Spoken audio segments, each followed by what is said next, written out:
Hello friends, good morning everyone. Today we have to start question number 11 of not for profit concern, page number 121. This is unsolved question. Okay, from the following balance sheet and receipt and payment account of New English School Barsi, we have to prepare income and expenditure account for the year ending 31st March 2020 and balance sheet as on that date. मतलब हमें income and expenditure account prepare करना है और इसके साथ हमें balance sheet भी prepare करनी है. But in this question what given first balance sheet as on 1 April 2019, मतलब स्टार्टिंग की मंथ का बैलेंस शीट दिया है हमें. ओके और उसके बाद receipt and payment account for the year ending 31 मार्च 2020 का दिया है. मतलब इसमें से हमें एसेट लेने हैं. ओके बैलेंस शीट में. उसके बाद हम लोग क्या करेंगे, डायरेक्टली एडजस्टमेंट मार्क करेंगे.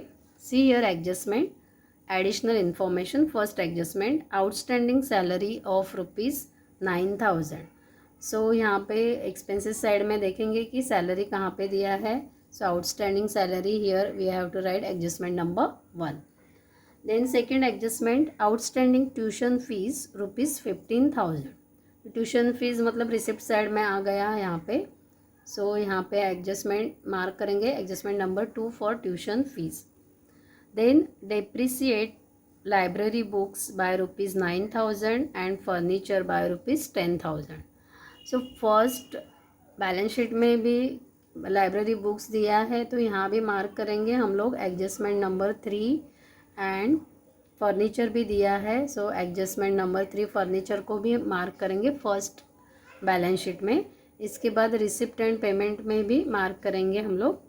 Okay here library books adjustment number 3 again here we have to mark and another one furniture is there here. So adjustment number 3 again here. Okay अभी start करेंगे. We have to prepare income and expenditure account and balance sheet. So here in the books of New English School Barsi, income and expenditure account for the year ended 31st March 2020, debit side and credit side. At the same time we have to open here balance sheet as on 31st March 2020. Okay, now we have to start. See what given here. पहले receipt side करेंगे, उसके बाद payment side करेंगे. Receipt means this is income and payment means expenditure. Okay so income and expenditure की पहले expenditure side करते हैं हम लोग, पेमेंट साइड. यहाँ बाय का 2 होता है. Okay because this is expenditure side and this is income side. So पहले ही क्या दिया है, सैलरी दिया है. ओके बाय सैलरी 90,000 और एडजस्टमेंट भी है तो यहाँ पे आ गया 2 सैलरी. एक्सपेंडिचर साइड में 2 salary here 90,000. so inner column we have to write 90,000. immediately we have to read the adjustment outstanding salary of ₹9,000. जैसे कि आउटस्टैंडिंग सैलरी एडजस्टमेंट में दिया रहेगा करंट ईयर का, तो करंट ईयर के 2 इफेक्ट है. So outstanding salary this is what unpaid salary. Outstanding add होता है, add outstanding salary plus 9,000 outer column 99,000. और इसका सेकेंड इफेक्ट कहाँ पे गया देखो, बैलेंस शीट में लाइबिलिटी साइड में outstanding salary ₹9,000. Second effect immediately करना है. आफ्टर दैट लाइब्रेरी बुक्स दिया है. ओके सेकेंड जैसे होता है वैसे टिक करना है. सैलरी हो गया. Next library books. So library books this is what asset. देखो ये एसेट साइड में यहाँ पे भी हम लोग ने मार्क किया है लाइब्रेरी बुक्स. तो पहले लाइब्रेरी बुक्स लिखेंगे एसेट साइड में, बैलेंस शीट एसेट साइड में. यहाँ पे लाइब्रेरी बुक्स लिखा है हम लोग ने. और लाइब्रेरी बुक्स कितना दिया है, पहले न्यू वाले बैलेंस शीट से लिखेंगे. लाइब्रेरी बुक्स अमाउंट है 45,000. So here we have to write 45,000. Okay library books 45,000 ये अमाउंट लिया पहले. इसके बाद ये है परचेज किया है, मतलब ये लाइब्रेरी बुक्स टोटल 45,000 के है plus add purchase library books 14,000 add किया. Add purchase during the year 14,000. Okay अभी एडजस्टमेंट देखेंगे. डेप्रिसिएट लाइब्रेरी बुक्स बाय ₹9,000, मतलब 9,000 डेप्रिसिएशन लेस हो गया, लेस डेप्रिसिएशन 9,000। सो ये 45,000 प्लस 14,000 59,000 माइनस 9,000 50,000 आ गया। इमीडिएटली फर्नीचर भी करेंगे। ओके, आउटर कॉलम 50,000 फर्नीचर दिया है ना, फर्नीचर वो थर्ड एडजस्टमेंट कंप्लीट करेंगे पहले। ओके, लाइब्रेरी बुक्स हो गया। अभी फर्नीचर बाय 10,000, सो फर्नीचर का भी अमाउंट लिखेंगे पहले वाले बैलेंस शीट का अमाउंट 72,000। सो फर्नीचर एसेट साइड 72,000। ओके, उसके बाद यहाँ पे फर्नीचर है, यहाँ पे हम लोगों ने एडजस्टमेंट नंबर 3 मार्क किया है 50,000। This is additional furniture purchase, so add purchase during the year 50,000। Okay, और लेस डेप्रिसिएशन फिर करेंगे, एडजस्टमेंट में है डेप्रिसिएशन 10,000। सो पहले यहाँ पे मैंने लेस किया, लेस डेप्रिसिएशन 10,000, फिर 62,000 आ गया, और ये add purchase during the year 50,000। So outer column हो गया 1,12,000, और ये डेप्रिसिएशन फर्नीचर और लाइब्रेरी बुक्स का डेप्रिसिएशन, ये दोनों इफेक्ट कहाँ पे जाएंगे, इनकम एंड एक्सपेंडिचर के एक्सपेंडिचर साइड में जाएंगे। ओके, सो यहाँ पे सेकेंड इफेक्ट गया to depreciation on library books 9,000 and furniture 10,000, outer column 19,000। Okay, after that rent दिया है, देखो ये हो गया। After that rent, office rent, so office rent यहाँ पे रिकॉर्ड किया to office rent 10,000। Next to by printing and stationery, so this is also expenses. यहाँ payment side means expenditure side, to printing and stationery 22,000। Adjustment नहीं है तो directly outer column. By sundry expenses, general expenses, so sundry expenses expenditure 12,000। उसके बाद insurance है, by insurance का to insurance हो गया 10,200। After that by sports expenses, so to sports expenses 8,000। Next by annual gathering expenses, so annual gathering expenses amount है 9,000। After that furniture हो गया, सब टिक मार्क करना है, ये हो गया हमारा। उसके बाद रिपेयर्स है, this is also expenditure to repairs 15,000। उसके बाद बैलेंसेस दिया है, cash in hand and cash at bank, ये दोनों कहाँ पे रिकॉर्ड होगा, एसेट साइड में। क्लोजिंग बैलेंस रिकॉर्ड करते हैं, एसेट साइड में रिकॉर्ड किया। Cash here, cash in hand 4,800 and cash at bank 70,000। Okay, now this expenses side, payment side over. Okay, payment side is completed here. Then come to the receipt side, receipt side देखेंगे अभी। Okay, receipt side में ये balances नहीं लेना है हमें। उसके बाद दिया है tuition fees, this is opening balances, opening balance नहीं लेते, क्लोजिंग बैलेंस एसेट साइड में लिया। उसके बाद दिया है ट्यूशन फीस। अभी ये क्या है, न्यू इंग्लिश स्कूल है तो उसका ट्यूशन फीस मीन्स इसका इनकम है। Okay, so by tuition fees income side में रिकॉर्ड होगा, हो गया। टू का बाय हो गया, बाय ट्यूशन फीस।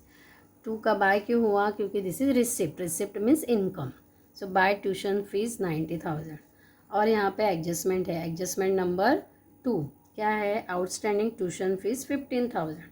आउटस्टैंडिंग मतलब मिलने वाली है फीस 15,000, तो ऐड हो गया, add outstanding tuition fees 15,000। Outer column 1,05,000।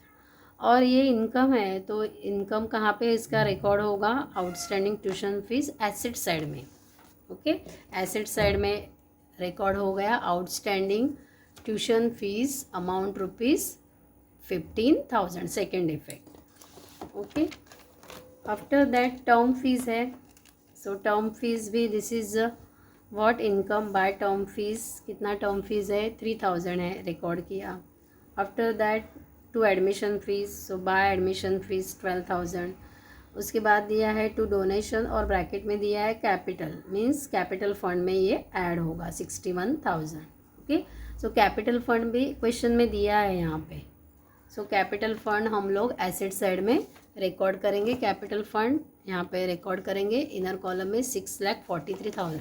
कहाँ से लिया कैपिटल फंड, यहाँ से लिया है 6,43,000। और इसमें ये डोनेशन ऐड हो जाएगा, क्योंकि डोनेशन और ब्रैकेट में क्या लिखा है, कैपिटल, मीन्स कैपिटल फंड में ऐड होगा। Add donation capitalise 61,000।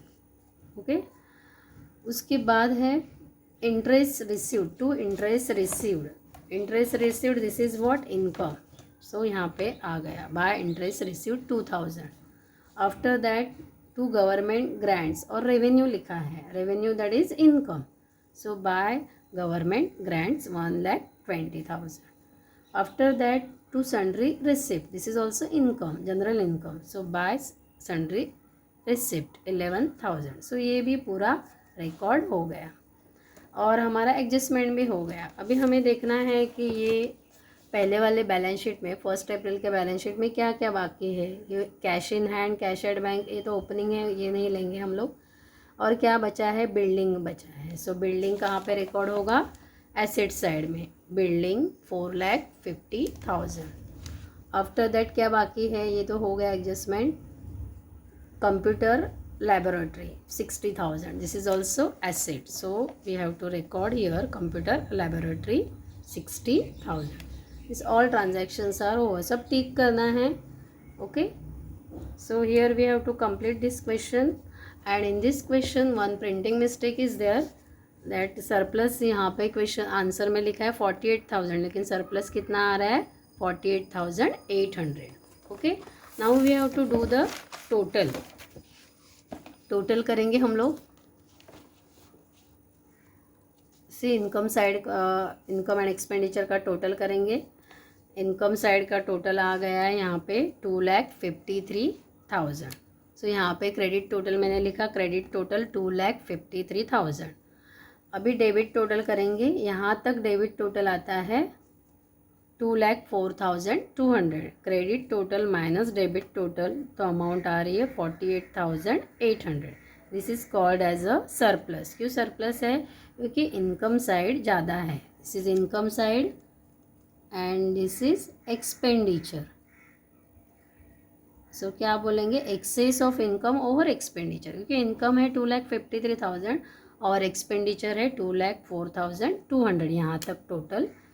So excess of income over expenditure is called as a surplus. Income ज़्यादा है एक्सपेंडिचर से, तो उसको बोलेंगे surplus, means profit. Okay, so to surplus 48,800, excess of income over expenditure is called as surplus 48,800, और ये दोनों का टोटल हो गया 2,53,000।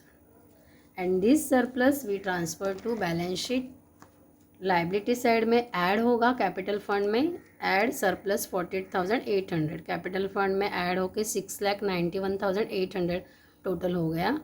और ऐड ये डोनेशन कैपिटलाइज, फिर अमाउंट हो गई 7,52,800, 61,000 ऐड किया और ये टोटल आ गया 7,52,800 प्लस 9,000, तो टोटल आता है 7,61,800। सेम वे एसेट का भी टोटल आता है, ये सब मिला के एसेट का टोटल आता है 7,61,800। Okay, this is the simple question है। Okay, in this question adjustment subscription के ऊपर एडजस्टमेंट है और outstanding salary and depreciation. Okay, this is important question. You solve this question in your notebook.